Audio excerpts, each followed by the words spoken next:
శ్రీ గురుభ్యో నమ. హరి ఓం.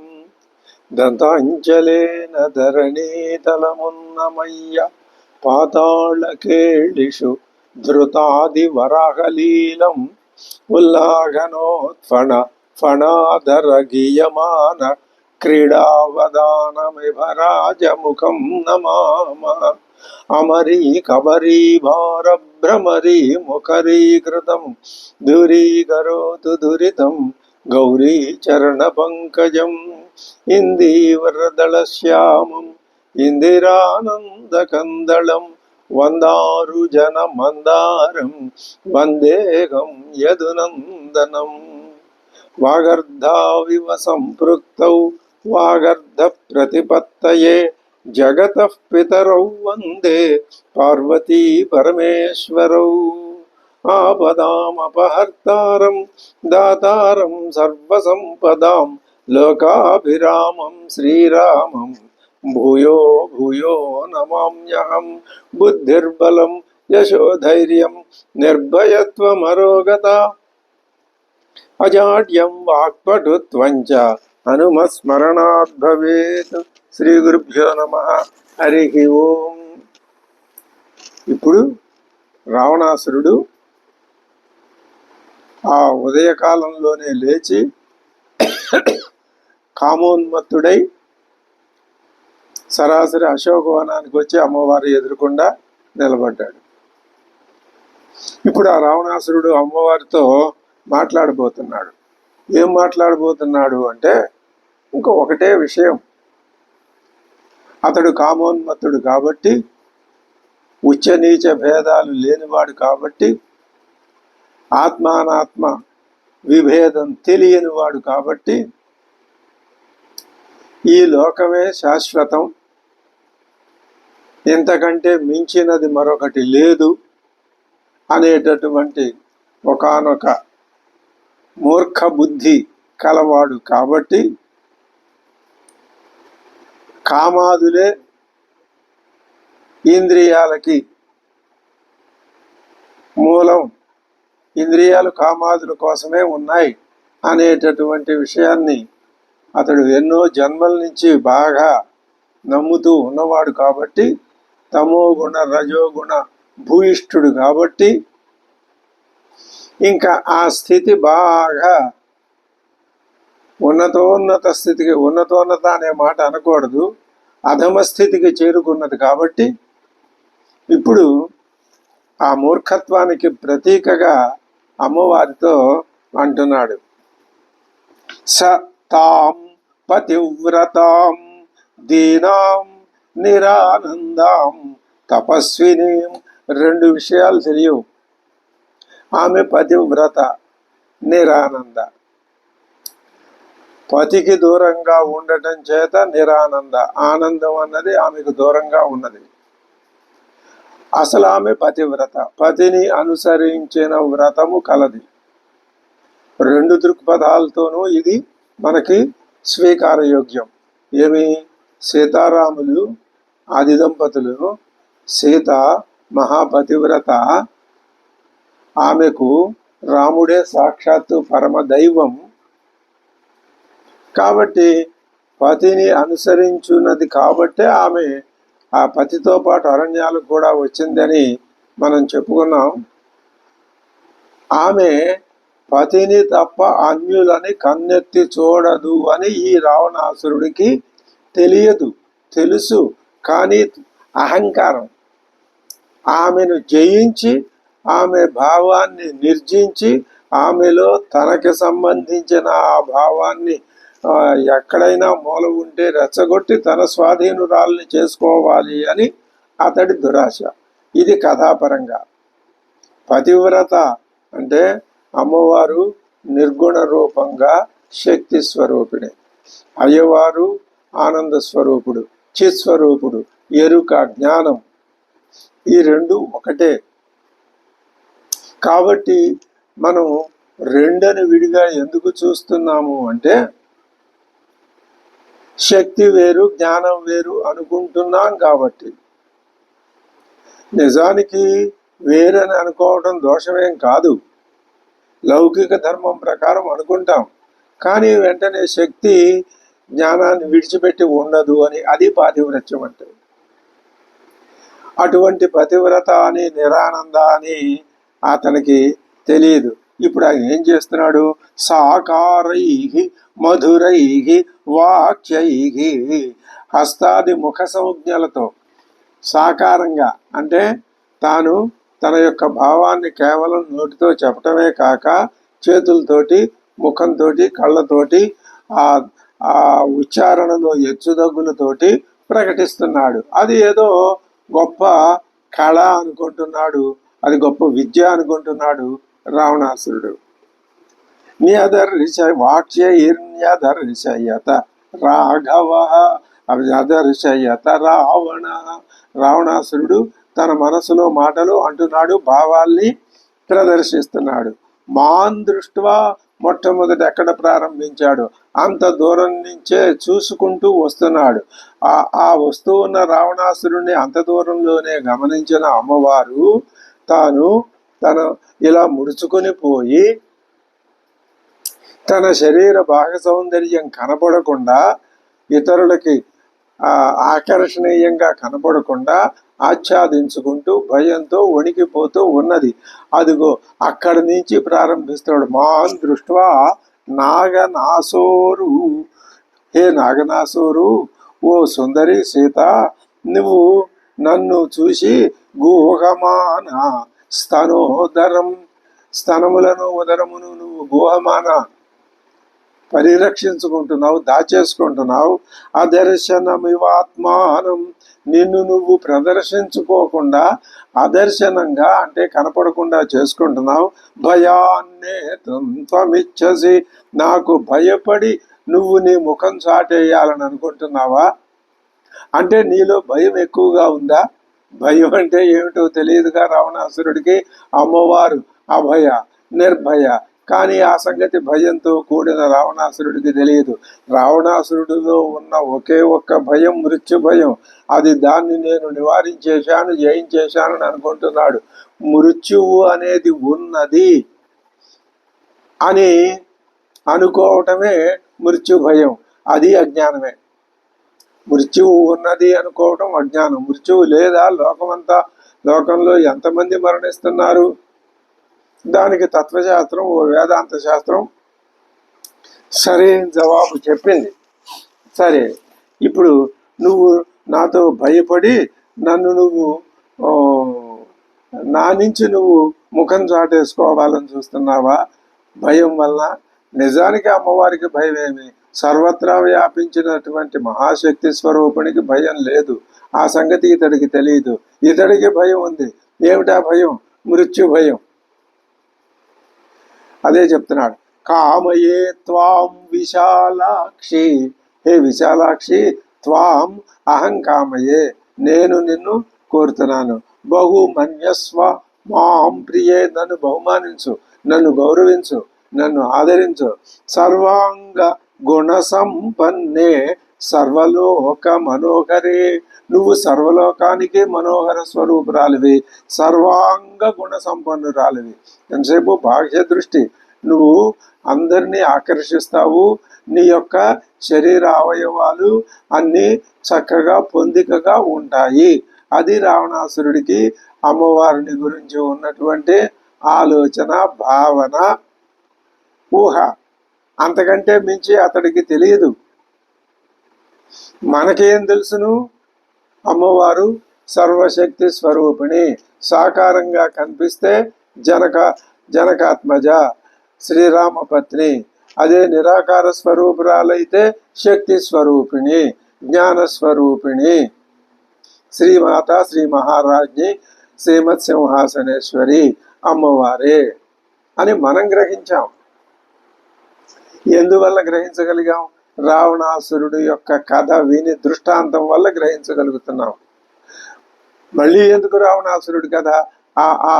ఆ గ్రహించిన దానిని, ఆ భావనని అమ్మవారి యొక్క పరాత్పర శక్తి స్వరూపాన్ని మరిచిపోకుండా, జారిపోనీయకుండా ఆజన్మాంతం ఆమరణాంతం నిలుపుకోవటానికి రామాయణం ఎన్నిసార్లు చదివినా మంచిదే. అదే చెప్తున్నాడు, సర్వాంగ గుణ సంపన్నే సర్వలోక మనోహరే నేహ కేచిన్ మనుష్యా వా రాక్షసా కామరూపిణ వ్యపసర్పతు తే సీతే భయం మధ్య సముస్థితం. ఇప్పుడు మనుషులు కానీ కామరూపులైన రాక్షసులు కానీ ఎవ్వరూ ఇక్కడ లేరు, నేను ఒక్కడే ఉన్నాను. నాకు నీ వలన ఏమాత్రం భయం అక్కర్లేదు, నీకు నా వలన ఏమాత్రం భయం అక్కర్లేదు. నువ్వెందుకు భయపడుతున్నావు? నేను భయపెట్టే వాళ్ళు ఎవరో ఇక్కడ లేరు. తానే తన దుర్గుణాలే అమ్మవారిని భయపెడుతున్నాయి అని. దీని అంతరార్థం ఏమిటి? దుర్గుణాలు ఉంటే అమ్మవారి స్వరూపం ఆ దుర్గుణాలు ఉన్నవాడికి తెలియదు, వ్యక్తం కాదు. స్వధర్మో రక్షసాం భీరు, హే భీరు ఓ భయ స్వభావరాల, స్వధర్మ రక్షసాం సర్వదైవ న సంశయ. బలాత్కారంగా పరస్త్రీలను అపహరించడం అనేది రాక్షస ధర్మం. నేను నా ఈ ధర్మం ఎవరు చెప్పారు? వేదం చెప్పలేదు. వేదాత్మజుడైనటువంటి వేదస్వరూపుడైనటువంటి పరమాత్మ చెప్పలేదు. ఎవరు చెప్తున్నారు? రావణాసురుడు చెప్తున్నాడు. వేద భిన్నమైనటువంటి వేద దృష్టికి బాహ్యమైనటువంటి ధర్మం ఏదో ఉందని ఈ రావణాసురుడు ఆ ధర్మం పుచ్చుకుని వేలాడుతున్నాడు. వాళ్ళ ధర్మంలో ఏమిటిటా ధర్మము అంటే, ఎవరైనా బలం ఉన్నవాడు ఏ స్త్రీనైనా అపహరించవచ్చు. ఇక్కడ పరమాత్మ, మోక్షము, సాధనా మార్గము అవి అలా ఉంచి సాంఘిక ధర్మం ప్రకారం అయినా కూడా ఇది తప్పే కదా, దోషమే కదా. మరి ఆ దోషాన్ని ధర్మం అని రావణాసురుడు ఎలా అంటాడు?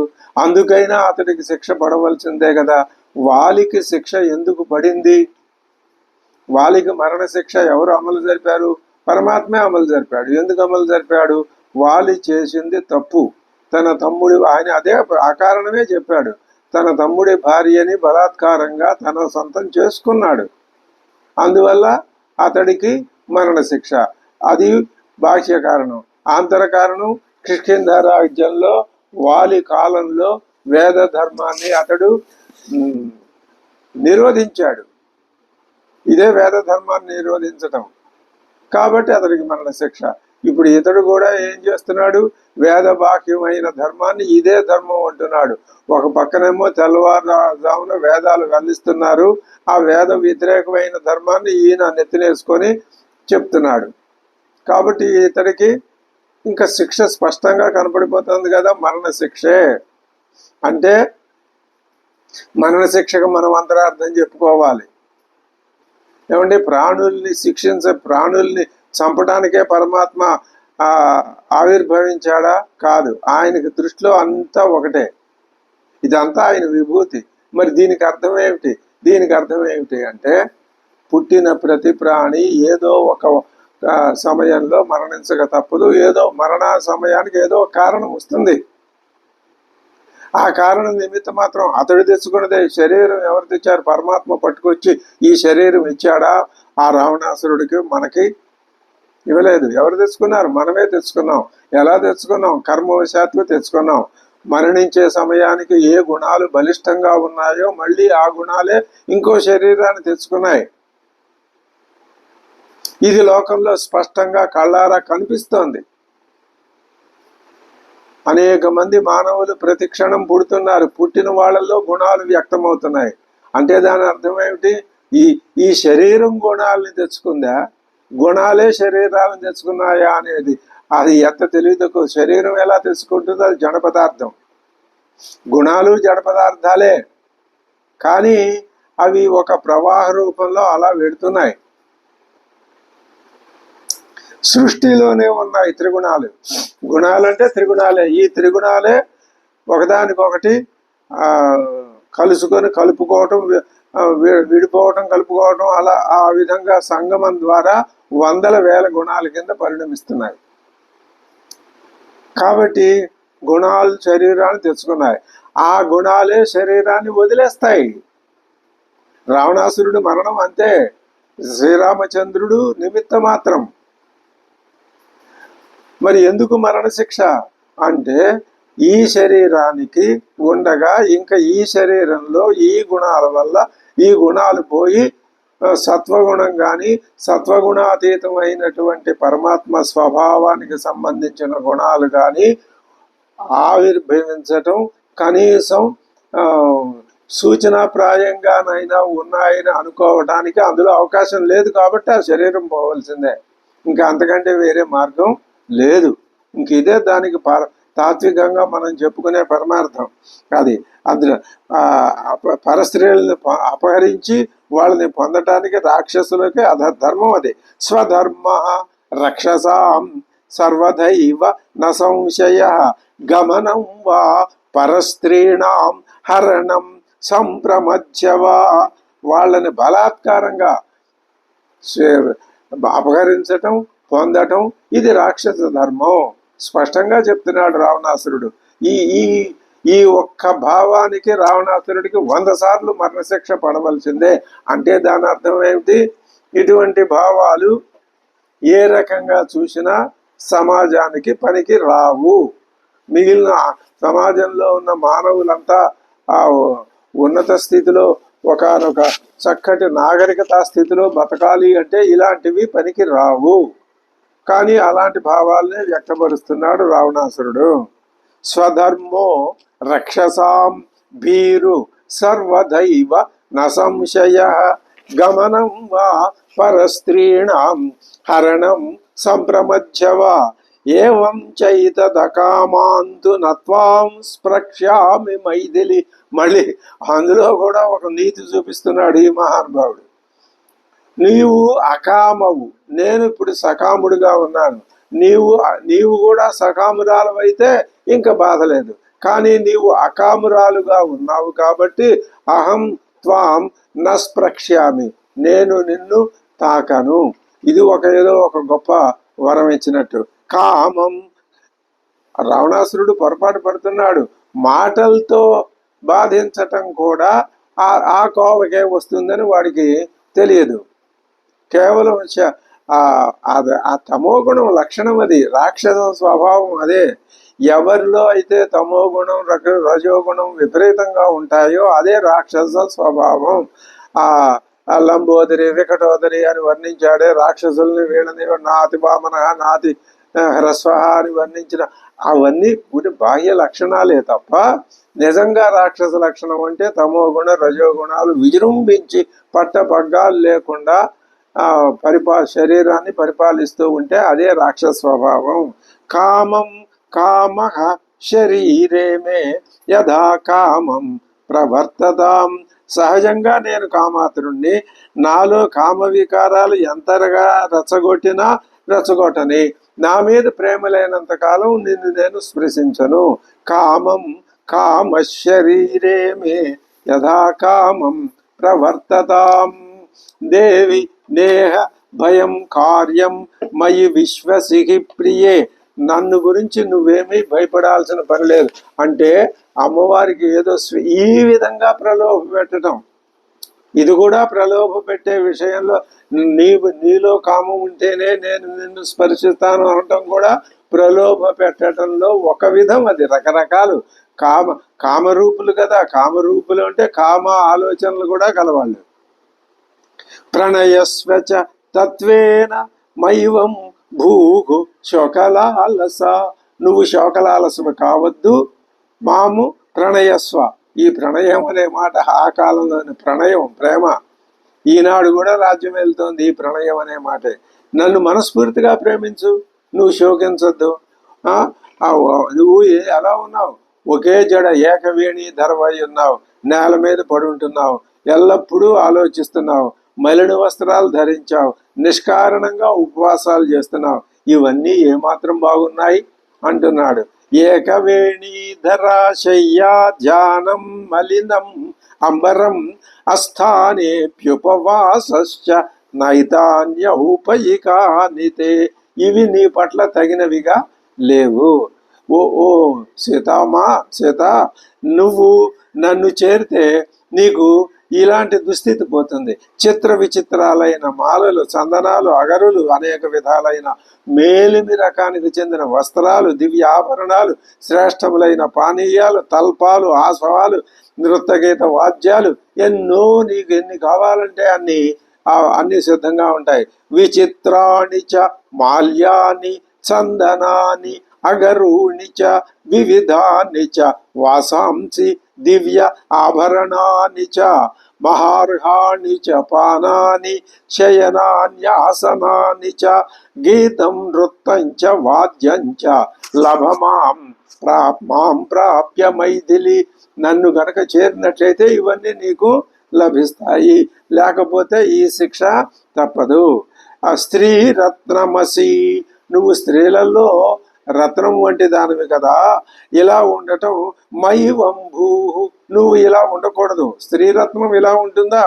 తనువుపై కురు గాత్రేషు భూషణం, నన్ను పొందితే నువ్వు సకల భోగభాగ్యాల పొందివు కూడా సకల భోగభాగ్యాలకి అనర్హరాలు ఎలా అవుతావు?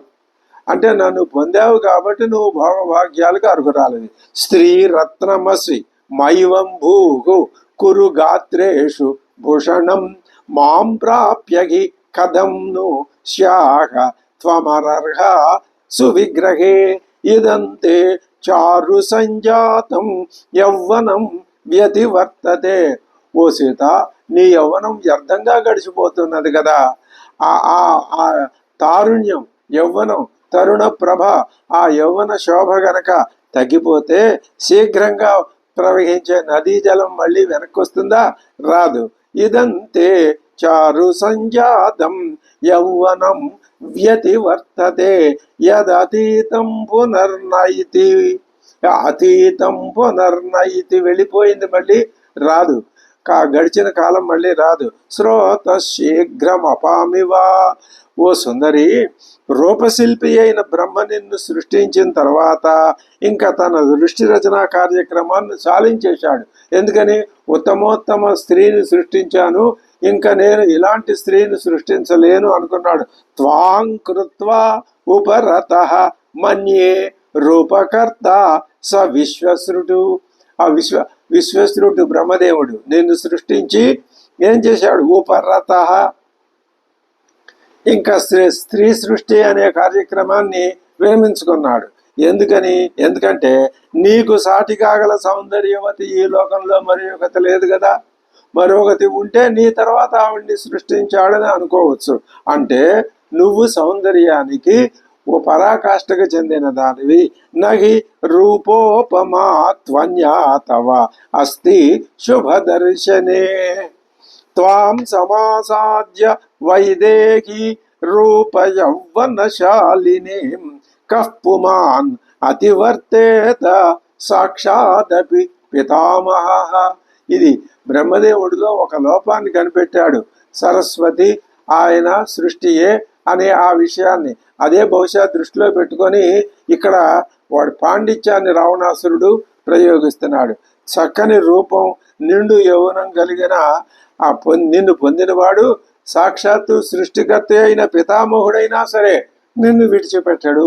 ఇదంతా కేవలం ఆధ్యాత్మిక తత్వచింతాపరాయణులైన వారు తలుసుకోవటానికి కూడా హీనమైనటువంటి ఘోరాతి ఘోరమైన భావ పరంపర. మరి ఎందుకు ఇక్కడ చెప్పబడుతున్నది? ఇటువంటి దానిని ఆ తత్వవేత్త సాధనా మార్గంలో ఉన్న వాళ్ళు తనలోకి రానియకూడదు. ఏ క్షణంలో ఎప్పుడైనా సరే ఒక్కసారి రామాయణం చదివిన తర్వాత, అధ్యయనం చేసిన తర్వాత మళ్ళీ ఇటువంటి భావాలు మనస్సులో ప్రవేశించకూడదు అనేటటువంటి ఒకానొక హెచ్చరిక ఇక్కడ కనిపిస్తున్నది. రామాయణం చదవకపోతే ఉంటుందా? తమోగుణం. రామాయణం చదవకపోతే అంటే రామతత్వం తెలియకపోవటం అని అర్థం. రామతత్వం ఎవరికి తెలియదు? రావణాసురుడికి తెలియదు. కాబట్టి ఇలా మాట్లాడుతున్నాడు.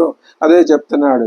యద్యత్ పశ్యామి తే గాత్రం శీతాంశు సదృశాననే.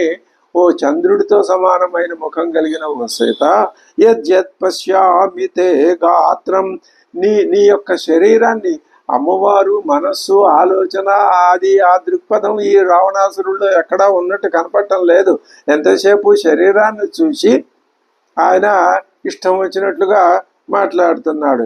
యద్యత్ పశ్యామితే గాత్రం, నీ అవయవ సౌందర్య సౌభాగ్యాల్ని చూసినప్పుడు ప్రతి అవయవ లాలిత్యం దగ్గర నా దృష్టి.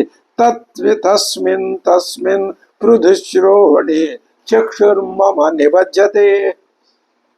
ఒక్కొక్క శరీర భాగాన్ని చూస్తే అక్కడే ఆగిపోతుంది, అంటే అది బాగా అందంగా ఉన్నది అని. ఇది ఒక పైత్యపు ధోరణి. భవమయి దిల్లి భార్యామే, నాకు నువ్వు భార్యవి కమ్ము. మోహమేవం విసర్జయ, నేను శత్రువును అనే శంకని నువ్వు విడిచిపెట్టే. బహ్వీనాం ఉత్తమ స్త్రీణాం ఆకృతానాం ఇతస్తతః, అనేక ప్రదేశాల నుంచి నేను బలవంతంగా తీసుకొని రాబడినటువంటి స్త్రీలందరికీ సర్వాసామేవ భద్రంతే మమాగ్ర మహిషీ భవ. భద్రంతే, నీకు శుభము గాక. నా దగ్గర ఉన్న భార్యలందరిలో నువ్వు అగ్ర మహిషీ భవ. ఎప్పుడు నీవు భవ మమ భార్య, నువ్వు నాకు భార్యవి కావాలి, నా భార్యలందరికీ అగ్ర మహిషివి కావాలి. ఇదే అతడి యొక్క ఆలోచన. లోకేభ్యో యాని రత్నాని సంప్రమధ్య ఆహృతాని వై తాని మే భీరు సర్వాణి రాజ్యంచ హితదాంచతే.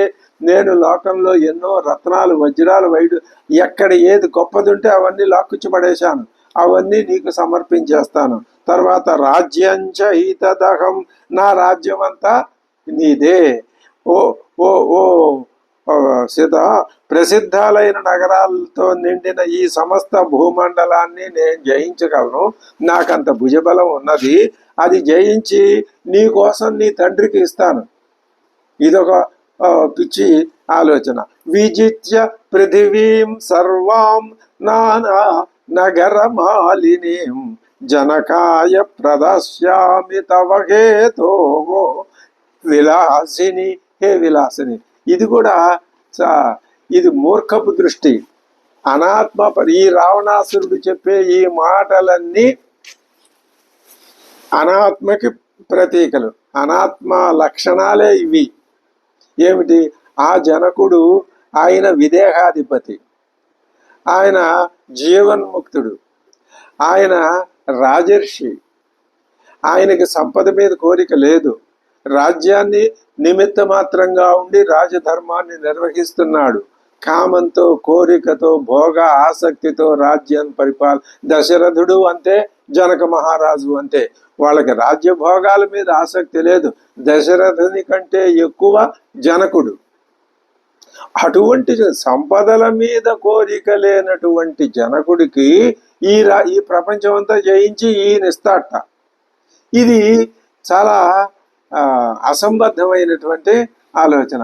నేహ పశ్యామి లోకే అన్యం యో మే ప్రతిబలో భవేతు, నాతో సమానమైన వాడు ఎవడు ఎంత గాలించినా నా పశ్యామి, ఎవడు లేడు.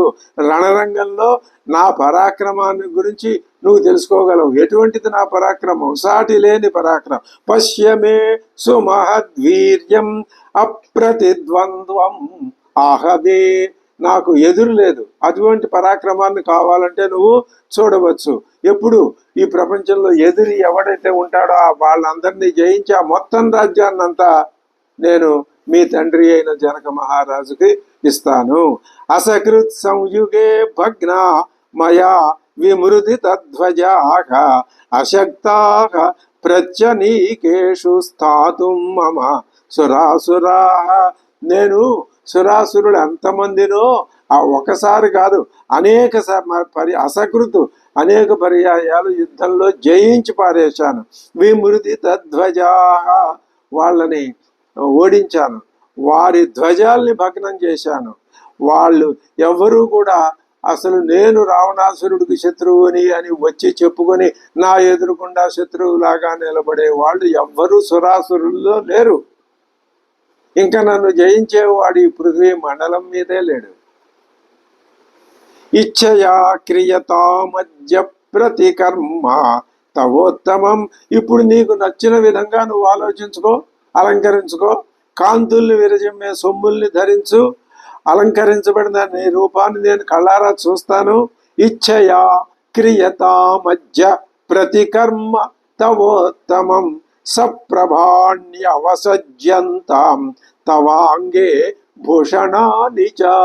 నీ శరీరం మీద అనేక రకాలైనటువంటి ఉత్తమోత్తమ ఆభరణాలు, బంగారపు ఆభరణాలని, వజ్ర వైడూర్యాల్ని అన్నీ నువ్వు అలంకరించుకో. సాధు పశ్యామి తే రూపం. అటువంటి అందమైన నీ రూపాన్ని నేను చూస్తాను. అంటే లోపల ఎక్కడో అమ్మవారిలో ఇంకా ఆయన చూస్తూ ఉన్నటువంటి అమ్మవారు అది సౌందర్యం కాదు ఆయన దృష్టిలో. అలంకారాలు చేసుకుంటేనే సౌందర్యం. ఎంత భౌతిక దృష్టి అర్థమవుతున్నది కదా. ఇప్పుడు మనం ఆ భౌతిక దృష్టిని ఎంత త్వరగా విడిచిపెడితే మనకి ఆధ్యాత్మిక మోక్షం అంత కరతలామలకం అవుతుంది. పశ్యామితే రూపం సంయుక్తం ప్రతికర్మణ. అలంకరించుకున్న తర్వాత నీ రూపాన్ని నేను చూస్తాను. ప్రతికర్మాభి సంయుక్త దాక్షిణ్యేన వరాననే భుంక్ష్వ భోగాన్. భోగాలన్నీ అనుభవించు. యథా కామం. నీకు ఎంత కావాలో అంత భోగాలు. పిబ మదిరా పానం చెయ్యి. భీరు రమస్వచ. ఆనందించు. యథేచ్ఛం చ ప్రయచ్ఛత్వం. నీకు ఎవరెవరికి ఏవేమి ఇవ్వాలనుకుంటావో అవన్నీ దాన ధర్మాల కింద ఇచ్చి పడేసాయి. పృథివీం వా ధనానివా అన్నీ నీ యొక్క అధీనంలో ఉంచుతాను నేను. లలస్వ మయి. నా యందు నువ్వు నా యందు విశ్వాసం ఉంచి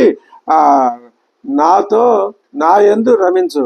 విశ్రబ్ధ దృష్టమాజ్ఞాపయస్వమే. నన్ను నువ్వు సేవకుడిగా భావించి నన్ను ఆజ్ఞాపించు. నన్ను అనుగ్రహించి నాతో కూడి నువ్వు ఆనందించు. మత్ప్రసాదాల్లలంచాశ్చ లలంతాం తవ బాంధవాగా. నువ్వు నాతో ఆనందిస్తే నీ బంధువులు కూడా భోగాలను అనుభవిస్తారు. నీ వలన నీ బంధువులకు కూడా ఆనందం కలుగుతుంది. నీ తండ్రికి విశాలమైన భూమిని మొత్తం రాజ్యంగా ఇచ్చేస్తాను.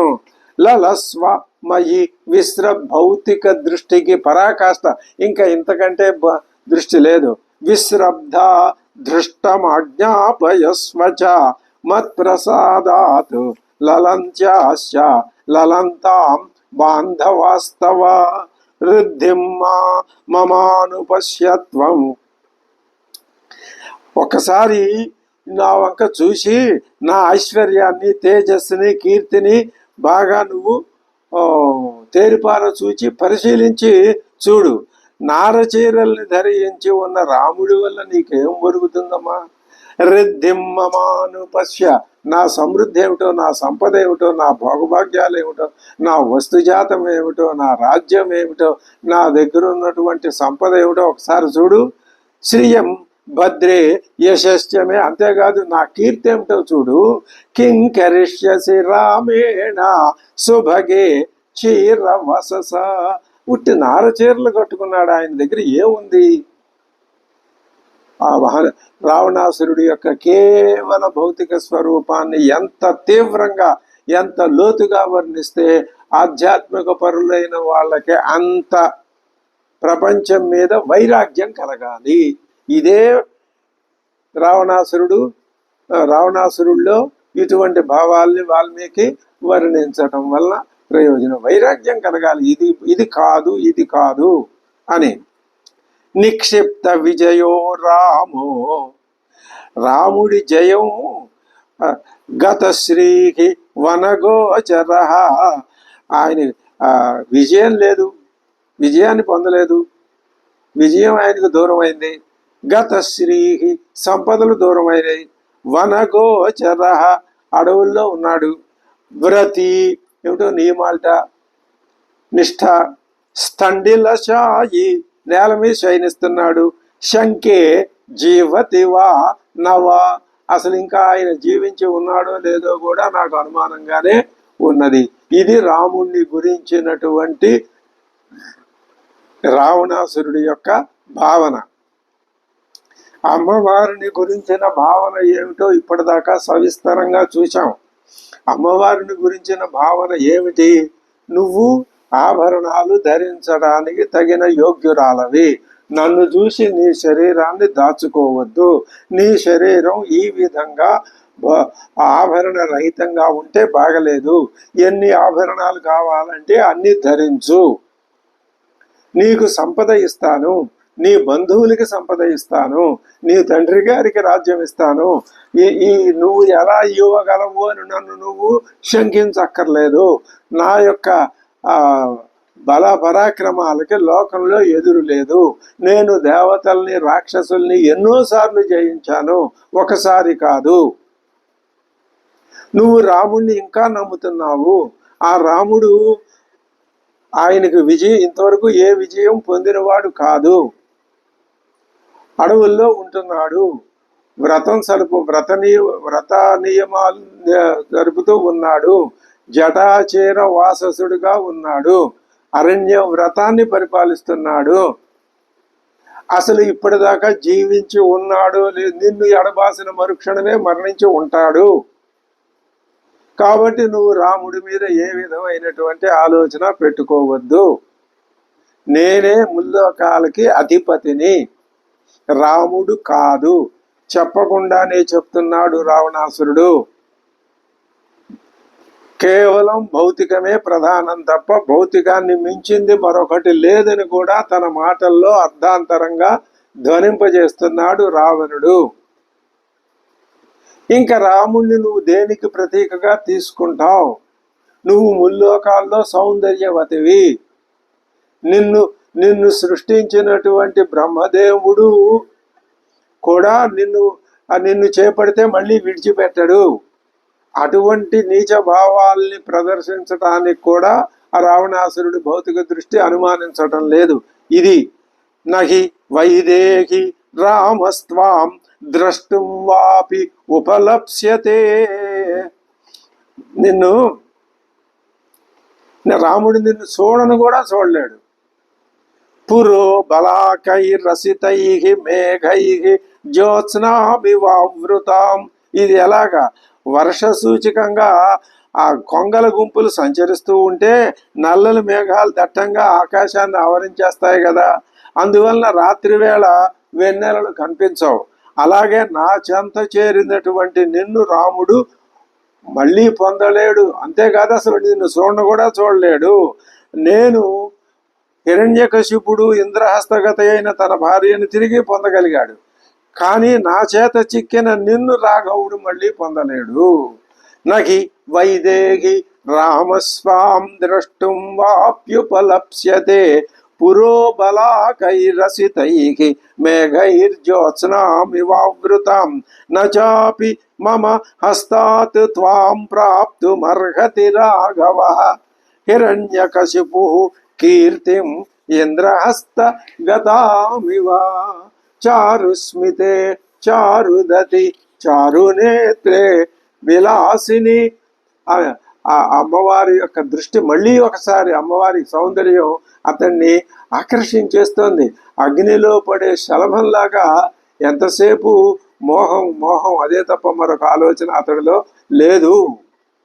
పంచేంద్రియాలు అతన్ని ఎంత నికృష్ట స్థితికి తీసుకువెళ్లాలో అంత నికృష్ట స్థితికి తీసుకుని వెళ్ళినాయి. మరి పంచేంద్రియాలు లేనిది ఎవరికండి? రావణాసురుడికైనా అందరికీ ఉన్నాయి కదా. అవతార పురుషులకు కూడా పంచేంద్రియాలు కూడా ఉన్నాయి. అంటే మీ ఉద్దేశం శ్రీరాముడు సీతమ్మ అని. అవును, వారికి ఉన్నాయి. కానీ వారు విజితేంద్రియులు. ఇంద్రియ జయత్వం ఉంటేనే ఆత్మదర్శన లాభ ప్రాప్తి కుదురుతుంది, లేకపోతే రావణాసురుడి గతే. మీరు మరీ అంత ఘోరంగా శాపం పెడుతున్నారు. ఇక ఇందులో రావణాసురుడు ఎవడు లేడు, లేకపోతే మధ్యస్థ దశ అంతే. మనోహరసి మే భీరు సుపర్ణ పన్నగం యథా. గరుత్మంతుడు సర్పాన్ని ఏ విధంగా హరించుకుపోతాడో నా మనస్సును పోలికలు కూడా సరే నీవు రావు ఈ రావణాసురుడికి. వాల్మీకి ఎంత పక్షపాత దృష్టో. పక్షపాతం అంటే అది నిజంగా పక్షపాతం కాదు. రావణాసురుణ్ణి అలా చూపించాలి. అతడి చేత ఉపయోగింపబడేటటువంటి ఉపమలన్నీ కూడా పనికిరానివే, అసందర్భమైనవే. గరుత్మంతుడు ఈ పోలిక నిజంగానే కనిపిస్తుంది. గరుత్మంతుడు సర్పాన్ని ఏ విధంగా లాక్కుపోతున్నాడు, నా మనసు నువ్వు అలా లాక్కుపోతున్నావు అని తెలుసో తెలియకో అన్నాడు రావణాసురుడు. గరుత్మంతుడు ఎందుకు లాక్కుపోతాడు సర్పాన్ని? చంపి తినడానికి. అంతే, నిజమే. అమ్మవారు కూడా అతడి మనసుని ఎందుకు లాగుతోంది? అతడిని సంహరింపజేయటానికే, ఇంతకంటే వేరే కాదు. చారుస్మితే చారుదతి చారునేత్రే విలాసిని మనోహరసిమే భీరు సుపర్ణ పనగం యథా క్లిష్ట కౌశేయ వసనాం. నువ్వు సుందరాంగివే అయినప్పటికీ మాసిపోయినటువంటి పట్టు వస్త్రాల్ని ధరించావు. తన్వీం అపి అనలంకృతాం. నువ్వు సుందరాంగివే కానీ అలంకరించుకోలేదు. స్వాం దృష్ట్వా స్వేషు ధారేషు రతిం నోపలభామ్యహం. ఇక్కడ నా భార్యలు చాలా మంది ఉన్నారు, వాళ్ళు ఎంతో అద్భుతంగా అలంకారాలు చేసుకున్నారు. ఆ అలంకారాలు ఆ ఉన్నతోన్నత స్థితికి చేరిపోయి అంత గొప్ప అలంకారంగా ఇంకెవరూ చేసుకోలేరు. అంత గొప్పగా అలంకరించుకున్న వాళ్ళ మీదకి నా మనస్సు పోవటం లేదు. అలంకరించుకోకపోయినా నీ మీదకి నా మనస్సు పోతోంది. ఇదొక తర్కం అన్నమాట, ఇదొక హేతువు. చూశావా రావణాసురుడు ఎంత గొప్పవాడు అని అనిపించాలి. దీన్ని అంతటినీ ఏమంటారు అంటే ప్రలోభ పెట్టడం. మొట్టమొదటే చెప్పాడు ప్రలోభయామాస. ఆ లోభింప చేస్తే తాను లోభి కాబట్టి, తాను ఇంద్రియాలకి లోభవశుడు కాబట్టి అందరూ అలాగే ఉంటారు అని ఆ రావణాసురుడి యొక్క భావం. అది ఆత్మభావన గమ్యత్వానికి వ్యతిరేకం. క్లిష్ట కౌశేయ వసనాం తన్వీమపి అనలంకృతాం త్వాం దృష్ట్వా స్వేషు దారేషు రతిం నోపలభామ్యహం. అంతఃపుర నివాసిన్యః స్త్రియః సర్వగుణాన్వితాః యావత్యో మమ సర్వాసాం ఐశ్వర్యం కురు జానకి. నన్ను గనక నువ్వు చేపట్టినట్లయితే నా అంతఃపురంలో ఉన్న స్త్రీలందరి మీద కూడా ఆ ఐశ్వర్యం, ఆధిపత్యం నీదే అవుతుంది. ఎవరో ఎటువంటి వాళ్ళు ఉన్నారు? సర్వసద్గుణ సంపన్నులైన కాంతలు ఎంతో మంది. అంతఃపుర నివాసిన్య స్త్రియ సర్వసద్గుణ గుణాన్వితా యావచ్చ. ఎంతో మంది, ఇంతమంది అంతమంది అని చెప్పడానికి వీల్లేదు.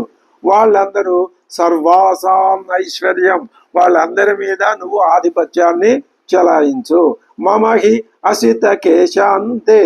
హే అసిత కేశాంతే, నల్లనైనటువంటి కురులు కలిగినటువంటి ఓ సీత, త్రైలోక్య ప్రభరా స్త్రియ, ముల్లోకాల్లోనూ ఉత్తమోత్తమ సౌందర్యం కలిగిన వాళ్ళు అని పేరు పొందినటువంటి స్త్రీలు, తరుణీమణులు, తాహ వాళ్ళంతా కూడా వచ్చి త్వాం పరిచరిష్యంతి, నీకు సేవలు చేస్తారు, నీకు ఊడిగం చేస్తారు. శ్రియమప్సరసో యథా, లక్ష్మీదేవిని అప్సరసులు సేవించినట్లు. ఇతడే అవివేకం, ఈవిడే లక్ష్మీదేవి అని ఆయనకి తెలియదు. రాముడు శ్రీ మహావిష్ణువు అని అతడు అనుకోవట్లేదు, మామూలు మానవుడు అనుకుంటున్నాడు. శ్రీ మహావిష్ణువు అనుకున్నా అతడు నేను శ్రీ మహావిష్ణువునైనా సరే సంహరించగలను. మా హిరణ్యకశిపుడు హిరణ్యాక్షుడుని ఆయన మోసం చేసి సంహరించారు, నాకు దొరికితే నేను అలా కాదు అని తన ఆధిక్యతని తలుచుకొని విర్రవీగుతున్నాడు. శ్రీరాముడే శ్రీ మహావిష్ణువు అని ఎంతమంది అదే కాలంలో కనిపెట్టిన వాళ్ళు ఉన్నారు. సుమిత్రకు ఎవరు చెప్పారు? లక్ష్మణుడికి ఎవరు చెప్పారు? సీతమ్మకి ఎవరు చెప్పారు? కబంధుడికి ఎవరు చెప్పారు? విరాధుడికి ఎవరు చెప్పారు? మారీచుడికి ఎవరు చెప్పారు? మారీచుడు ఎన్ని బోధనలు చేశాడు. కానీ ఇతడు మాత్రం ఆ వైకుంఠాధిపతి శ్రీరాముడు అని అనుకోలేకపోతున్నాడు. కారణం బాగా దట్టించి పేరుకుపోయినటువంటి తమస్సు రజస్సు గుణాలు అవే. మమహి అసితకేశాంతే త్రైలోక్య ప్రవరా స్త్రియ తాహ త్వాం పరిచరిష్యంతి శ్రియం అప్సరసో యథా. నేను కుబేరుణ్ణి జయించాను ఒకప్పుడు. జయించి అతడి దగ్గర నుంచి రత్నాలని, ధనరాశుల్ని, ముల్లోక సంపదని కూడా పట్టుకొచ్చేశాను. అది నీకు ఇచ్చేస్తాను, నువ్వు హాయిగా అనుభవించు. కుబేరుడు ధనాధిపతి కదా. యాని వైశ్రవణే శుభ్రు రత్నాని చ ధనాని చ తాని లోకాంశ్చ శుశ్రోణి మాంచ భుంక్ష్వ యథా సుఖం. కుబేరుడి దగ్గర నుంచి తీసుకొచ్చిన సంపదని నన్ను కూడా నువ్వు అనుభవించు. నా రామస్తపసా దేవి న బలేన న విక్రమై. రాముడు తపస్సు ఎంత తపస్సు చేసినా నాతో సమానుడు కాడు.